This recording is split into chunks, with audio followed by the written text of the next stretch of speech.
भाषण प्रतियोगिता का हुआ आयोजन। पटना के नृत्य कला मंदिर के सभागार में आज़ादी के अमृत महोत्सव विषय पर भाषण प्रतियोगिता का आयोजन किया गया, जहां देश के स्वतंत्रता संग्राम के वीर सपूतों को याद कर उन्हें सच्ची श्रद्धांजलि दी गई। जबकि इस कार्यक्रम में भारतीय संस्कृति परिषद के ताबीसी वहील पांडे, डॉक्टर कासिम खुर्शीद समेत कई लोग शामिल थे। प्राइम इंडिया न्यूज़ के लिए पटना बिहार से संवाददाता नवीन कुमार की ये खास रिपोर्ट।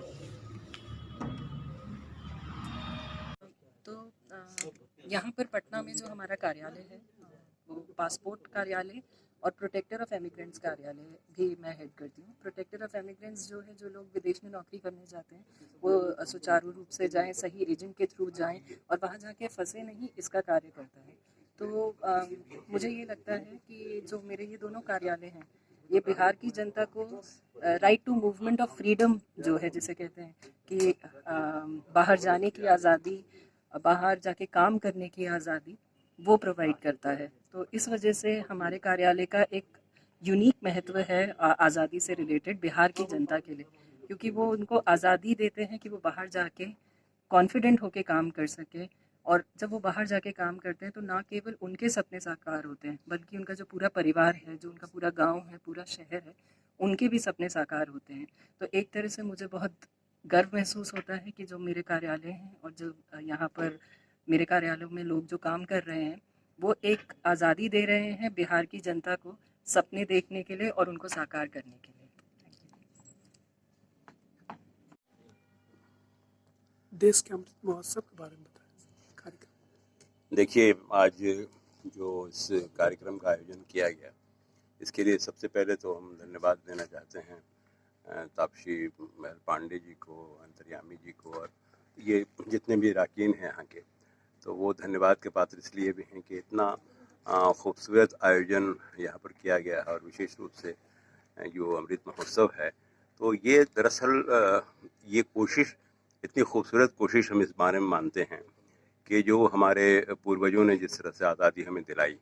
तो वो तो एक मामला था, लेकिन आज़ादी सिर्फ इतिहास बनकर न रह जाए,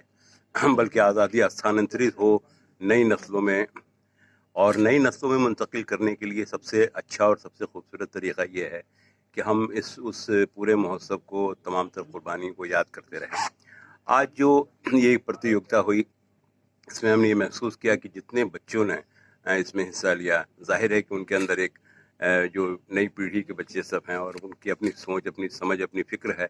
और वो इस तरह से सिर्फ ये नहीं कि वो 1947 को याद किया, बल्कि 1857 को भी याद किया, जब से ये आज़ादी का बिगुल बजा हिंदुस्तान में। और उसके बाद उसको उन्होंने याद किया, और याद ही नहीं किया, बल्कि हम तो ये लगता है कि ये एक बहुत ही महत्वपूर्ण और बड़ा काम इस मंत्रालय ने भी किया है कि ये पूरी नई पीढ़ी में, और जब तक हम नई नस्लों में अपने पैगाम को, अपने संदेश को मुंतकिल नहीं करेंगे, तब तक हमें आने वाले 100 वर्षों में, 200 वर्षों में कौन जान पाएगा कि हमने इतनी बड़ी कुर्बानियाँ दी थी। एक और बहुत महत्वपूर्ण बात जो उभर के यहाँ सामने आई कि जहाँ हमारी आज़ादी के मतवाले वो सारे पुराने लोग जिनका वर्णन होता रहा है, लेकिन यहाँ हमने जो महसूस किया बहसे जज भी, कि उन लोगों को भी याद किया कि जिन्हें उमूमन हम भूलते चले जा रहे हैं। नई पीढ़ी ने उन तमाम ऐसे जियालों का भी नाम लिया है जिन्होंने आज़ादी के संघर्ष में बड़ी महत्वपूर्ण भूमिका निभाई। जाहिर है वो किसी कारणवश उनका नाम उस तौर पर नहीं आता है, लेकिन आज़ादी किसी एक व्यक्ति की तो होती नहीं है। आज़ादी उस व्यक्ति की भी होती है जो सरहद पर लड़ाई लड़ रहा है, आज़ादी उस व्यक्ति की भी होती है